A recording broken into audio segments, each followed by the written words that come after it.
امام علیہ السلام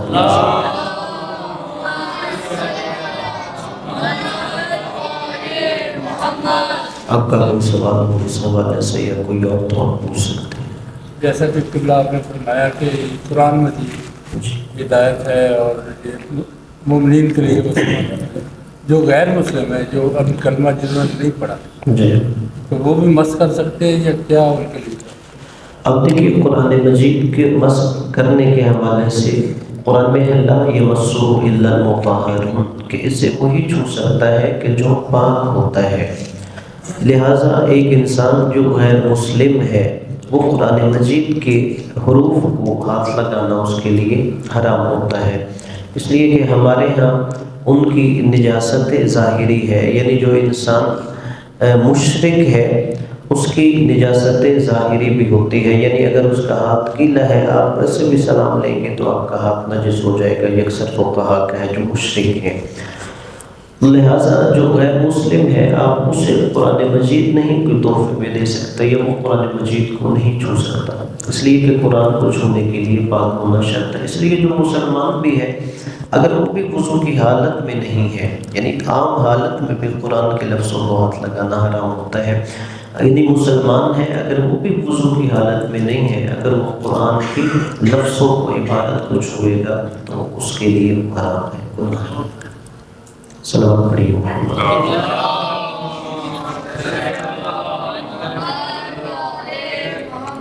تو ہدایت کے لیے اگر ان کو موٹیویٹ کرنے کے لیے یا اس حوالے سے پھر ان کو یعنی کیا اس حوالے سے لاہ عمل ہونا چاہیے؟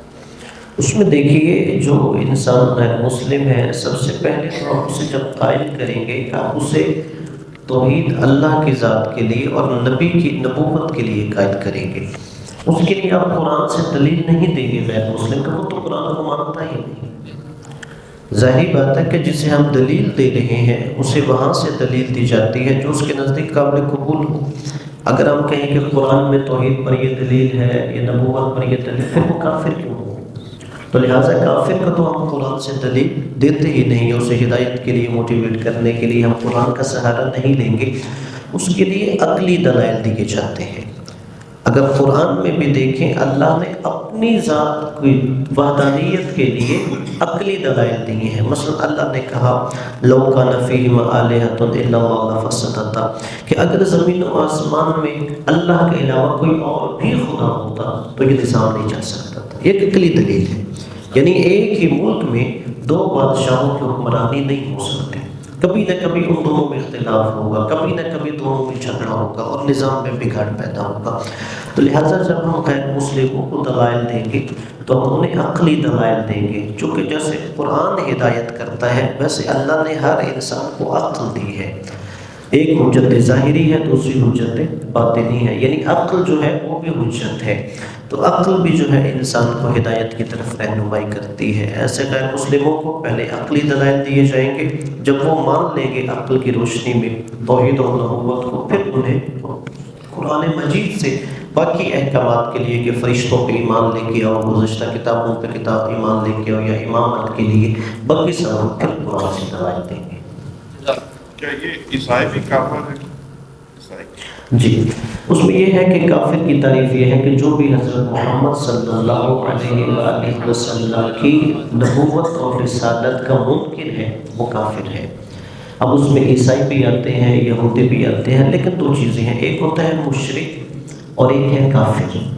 یعنی پھر کافر جنہیں ہم اہل کتاب بھی کہتے ہیں. جو مشرک ہے وہ نجس ہے، جیسے یہ کہ ہندو ہیں، سکھ ہیں. اور جو اہل کتاب ہے اکثر کو کہا کہ اب موجودہ یہی رائے ہے کہ اہل کتاب ذاتی طور پہ نجس نہیں ہے، کافر ہے لیکن ذاتی طور پر نجس نہیں ہے.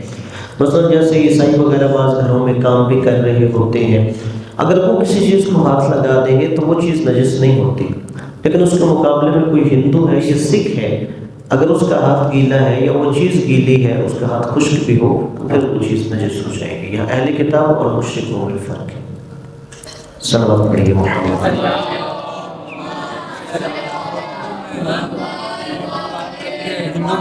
سندھ میں اور کراچی میں زیادہ ہے رواج جی کہ ان کے کچن میں ہندو وہ کوکنگ کر رہے ہوتے ہیں اس میں احتیاط کا پہلو ایسا ہی ہے، اس میں یہ ہے کہ جہاں پر ہندو ہمیں یقین ہے کہ اس ہوٹل پہ ہندو کام کرتا ہے، ظاہر بات ہے کہ جب وہ روٹی بنائے گا یا اگر وہ اسی طرح کوئی اور کھانا ہم اس کے ہاتھ کا بنا ہوا کھا رہے ہیں تو اس سے اجتناب کرنا ضروری ہے۔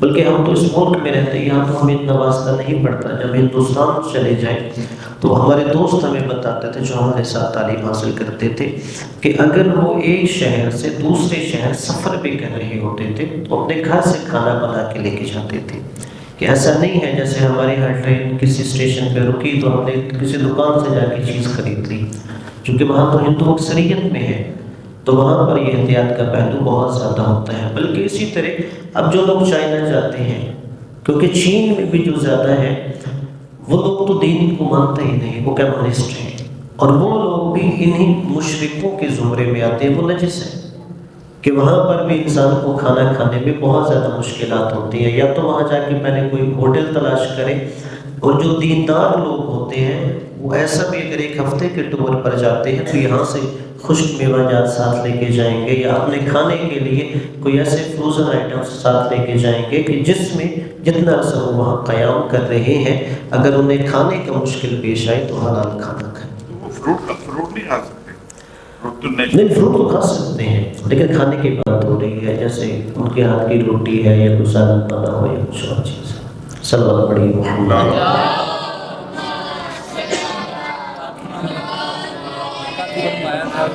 کنواں کھلوا دینا یا اس طرح کے جو اعمال ہیں ایسا ہے، وہ اس دنیا میں بھی اور آخرت میں بھی سب کے جائیں گے۔ غیر مسلموں کے لیے کیا؟ ہر مسلم اگر یہ عمل کر دے، وہ بھی تو یہ کام کرتے ہیں، ہسپتال ہیں ان کے۔ ایسا ہی ہے، ہاں جی، اگر غیر مسلم بھی کوئی عمل کرے عمل خیر تو اس کا اجر و ثواب اس کے لیے ہے، لیکن دنیا میں ہے، ٹھیک ہے۔ اللہ نے کہا وَمَن يَبْتَغِ غَيْرَ الْإِسْلَامَ دِينًا فَلَن يُقْبَلَ مِنْهُ وَهُوَ فِي الْآخِرَةِ مِنَ الْخَاسِرِينَ، جو اسلام کے علاوہ کسی اور دین کی پیروی کرتا ہے کہ آخرت میں اس کا عمل قابل قبول نہیں ہے، اور کہا وَهُوَ فِي الْآخِرَةِ مِنَ الْخَاسِرِينَ، وہ آخرت میں گھاٹے میں رہنے والوں میں ہوگا۔ ہاں، دنیا میں اس کا صلہ دیا جاتا ہے کہ اس کا نام زندہ رہتا ہے، یا دنیا میں جو وہ چاہتا تھا اس کی شہرت ہو وہ اسے صلہ دے دیا جاتا ہے۔ اس کی وجہ اللہ آخرت میں اسے کیوں نہیں بدلہ دیتا؟ جب اس نے ایک اچھا کام کیا ہے کہ آخرت میں بھی اللہ بدلہ دے، اس کی وجہ یہ ہے کہ وہ آخرت پہ ایمان ہی نہیں رکھتا، اس کا اس دن پر ایمان ہی نہیں ہے، تو اسے کیسے بدلہ دیا جائے؟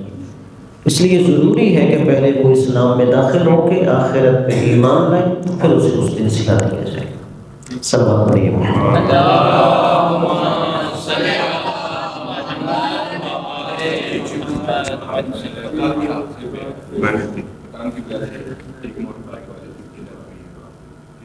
جس کی قرآن کیا اس کی وجہ سنائے وہ بندہ قاتل ہے اور اسلام میں قاتل کے قدر کی جاتی ہے۔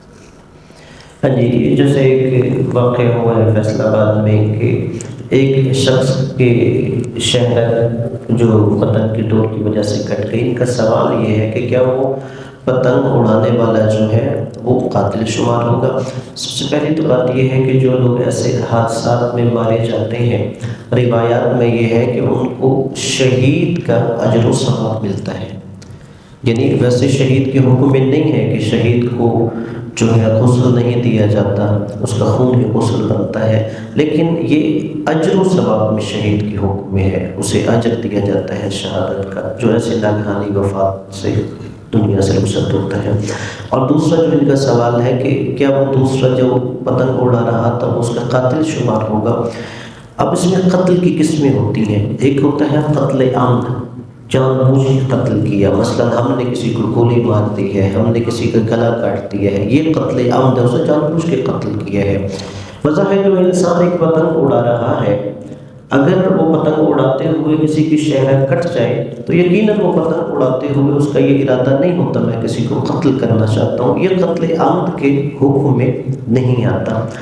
لیکن اگر ہمیں یہ علم ہو کہ ہم کوئی ایسی ڈور استعمال کر رہے ہیں کہ جو انسانی جان کے لیے نقصان کا باعث ہے اور اس کی وجہ سے کسی کی جان جا سکتی ہے اور پھر کسی کی جان چلی جائے، تو پھر ایسا انسان اس کی دیت دینے کا مستحق ہوگا، یعنی جسے انتقال ہوا ہے، جس کی شہرت کٹ گئی، نقصان ہو گیا، تو شریعت یہ کہتی ہے ورنہ قتل عمد میں قصاص کے بدلے قصاص ہوتا ہے، قتل کے بدلے قتل کیا جاتا ہے۔